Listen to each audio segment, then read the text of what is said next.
Look, those two specimens are worth millions to the bioweapons division, right? Now, if you're smart, we can both come out of as heroes, and we will be set up for life. Salut tout le monde, c'est Xavier, bienvenue sur WatchMojo français. Aujourd'hui on se retrouve pour le top 10 des plus gros relous des films d'horreur. Oh honey, these people are dry. Now take care of them. They don't know what they're doing. Well, I don't know anybody new. Well, sex is a great way to meet them. Oh!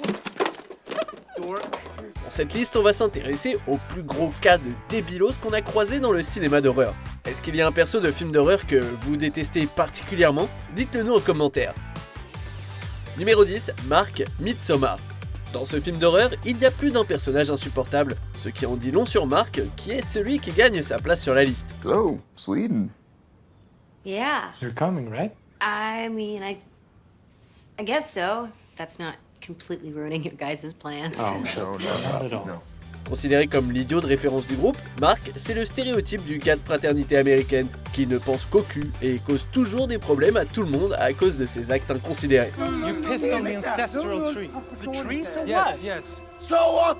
I didn't know. No. Par exemple, en bon cassos, il urine sur l'arbre ancestral de la communauté, un geste qui déclenche une colère incroyable de la part des villageois et qui entraîne sa mort hors écran. I'll be back, I guess. She's gonna show me. En plus, il éprouve absolument zéro empathie pour Dani et se comporte très mal avec elle. Carrément, il ignore sa présence parfois. Et ça, c'est quand il n'exprime pas à voix haute sa haine pour elle. That's not her again. Seriously? Oh my god. She needs a therapist, dude. She has a therapist. Numéro 9, Harry Cooper, La nuit des morts-vivants. How long you guys been down there? I could use some help up here. That's the cellar. It's the safest place. La crétinerie d'Harry peut s'excuser en partie par son stress, étant donné que sa jeune fille Karen est tombée gravement malade à la suite d'une morsure de zombie. Mais sa personnalité hautement belliqueuse le rend difficile à apprécier. I'm not gonna take that kind of a chance when we got a safe place. We luck into a safe place, and you're telling us we gotta risk our lives just because somebody might need help, huh? Harry peut s'avérer à la fois effroyablement exigeant et autoritaire, mais finalement ce qu'il y a de plus antipathique chez ce bon vieux Harry, c'est que c'est un giga lâche. Harry cherche en permanence à protéger sa chouchoute, allant jusqu'à refuser d'ouvrir la porte à Ben, et même à essayer de voler son flingue plus tard. Go ahead. Go ahead. You wanna stay up here now? Helen, get the cellar. Get the cellar now. Move! Le dernier acte est la goutte d'eau qui fait déborder le vase, et en réponse, Ben tire sur Harry. Cela dit, il avait pas tort en ce qui concerne la cave. Numéro 8, Jeff Cabin Fever. Coécrit et réalisé par Eli Roth, Cabin Fever est un petit film de série B grotesque qui parle d'une infâme maladie qui dévore les chairs et qui infecte les occupants d'un chalet reculé. What else were we gonna do? First he gets his shit all over the car, then I don't want him touching me. Or you or anybody. Après avoir compris que quelque chose cloche, Jeff prend toute la bière et pose un lapin à ses potes et choisit de se débrouiller tout seul dans les bois. Il abandonne même sa copine effrayée, Marcy, qu'il laisse secouer seule, miskina. Et bien que le comportement égoïste de Jeff lui a sauvé la vie, il finit par être tué par la police alors qu'il célèbre joyeusement sa survie au milieu des corps de ses amis, le bon pote. I knew it! I knew it! Inutile de dire que Jeff ne ressent pas une once de culpabilité de survivant. Numéro 7, Gerald Hopkins, Gremlins. It isn't Captain Clip-On. Joué à merveille par Judge Reynolds, Gerald Hopkins est le rival de Billy et un collègue à la banque Kingston Falls. Gerald, c'est le gars égoïste, pas le dernier à adopter un comportement de lèche-cul et de la mesquinerie. On le voit être lourd envers Billy à la taverne de Dory, faisant des commentaires méchants et méprisants tout en clamant fièrement que, s'il dirigeait la banque, il aurait déjà viré Billy. Dans une scène coupée, Gerald serait même en train de péter un câble enfermé dans le coffre de la banque. You've got to make an appointment with me now. Do you understand that? You've never understood the meaning of business. I've got bank examiners in the morning. I've got... He's better off in there. Come back from later. En tant que tel, on ne voit pas tellement de Gerald dans Gremlins. Les fans ne la voient pas cette scène, mais on en a assez pour avoir une bonne compréhension de sa personnalité. Look, I'm a junior vice president at 23. By the time I'm 25, I'm going to have Mr. Corbin's job. By the time I'm 30, I'll be a millionaire. Look at you. You're practically supporting your whole family. Numéro 6, Judy, Massacre au camp d'été. Judy! Yo, Judy! How you doing? Alright. Sorti en pleine hype des slashers, Massacre au camp d'été, en gros, c'est une espèce de vendredi 13 avec un gros twist final. Au cœur de l'histoire, on retrouve Angela, très réservée, envoyée au camp Arawak pour l'été. Hey Angela, how come you never take showers when the rest of us do? Pendant qu'elle est là-bas, elle est férocement ridiculisée par sa camarade de dortoir Judy. Plus tard dans le film, Judy flirte en connaissance de cause avec l'intérêt amoureux d'Angela et la jette même dans le lac après les avoir surpris ensemble. Le stéréotype de la gamine qui est une petite brute est très commun dans le genre de l'horreur, mais aucun personnage n'incarne cet archétype avec autant de malveillance ou aussi mémorablement que Judy. Excuse us, kids. Don't they make a lovely couple? I really hate that girl. Numéro 5, Capitaine Henry Rhodes, le jour des morts-vivants. George Romero avait vraiment un penchant pour écrire des personnages désagréables et un peu enfoirés sur les bords. Maybe I should put him in quarantine. How about it, Steele? You call it, Captain. I'll build him a cage. Yeah, it might not be a bad idea. Give some of the rest of us a shot at some loving. Personne ne s'en sort vraiment bien dans Le jour des morts-vivants, mais le pire, c'est le capitaine Henry Rhodes. Rhodes est à la tête du groupe militaire dans lequel il y a les non moins désagréables Steele et Rickles. Excuse me. Is there food? I'm running this monkey farm now, Frankenstein, and I want to know what the you're doing with my time. Rhodes est un homme dur dès le départ. D'ailleurs, il donne des ordres à tout le monde. Il bug ou il menace de buter tout le monde dès que ça se passe pas comme il le veut. Shoot that woman or you are dead. Mais aussi déséquilibré soit-il au départ, il devient de plus en plus instable au cours du film, ce qui aboutit même au meurtre de Logan et Fisher. C'est un de ces persos de films d'horreur qui n'ont aucune qualité pour les sauver.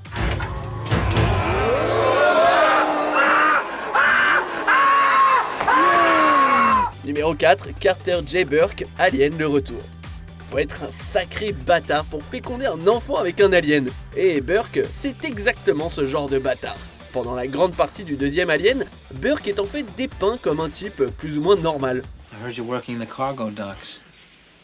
That's right. Running loaders and forklifts, that sort of thing? So? Nothing. I think it's great that you're keeping busy.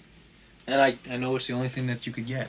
Bon, évidemment, il contraste un peu par rapport au soldat très enthousiaste et naïf. Il fait un peu corporate, quoi. Mais il a l'air sympa quand même. Enfin, ça, c'était jusqu'à ce que Ripley se rende compte que Burke essayait de mettre la main sur quelques spécimens aliens pour les revendre comme armes biologiques.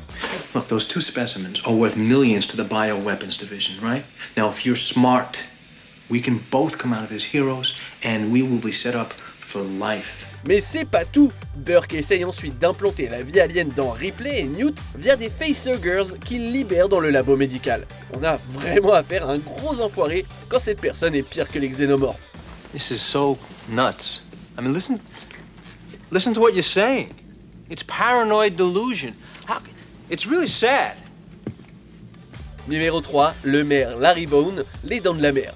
S'il y a bien une chose que le maire Vaughn aime encore plus que les costumes inspirés de la mer, c'est l'argent du tourisme, la moula. Look, fellas, let's be reasonable, huh? This is not the time or the place to perform some kind of a half-assed autopsy on a fish. And I am not going to stand here and see that thing cut open and see that little Kettner boy spill out all over the dock. Malheureusement, l'argent du tourisme en question vient aux dépens du bon sens, de la sécurité et de plusieurs vies. On a beau lui dire plusieurs fois de fermer les plages, Vaughn décide de les laisser ouvertes pour ne pas dissuader les riches touristes de venir pour le 4 juillet. Larry, if we make an effort today, we might be able to save August. August? For Christ's sake, tomorrow's the 4th of July, and we will be open for business. It's going to be one of the best summers we've ever had. Il reste incroyablement têtu pendant une grande partie du film, et quand le 4 juillet et la fête de l'indépendance arrivent enfin, un gars sur un bateau se fait tuer par le requin, et le fils de Martin Brody, le chef de la police, est en état de choc. Le maire finit par voir son erreur et engage enfin Quint, le chasseur de requins, une décision qui entraînera en fin de compte la destruction totale du Grand Blanc. Sign it, Larry.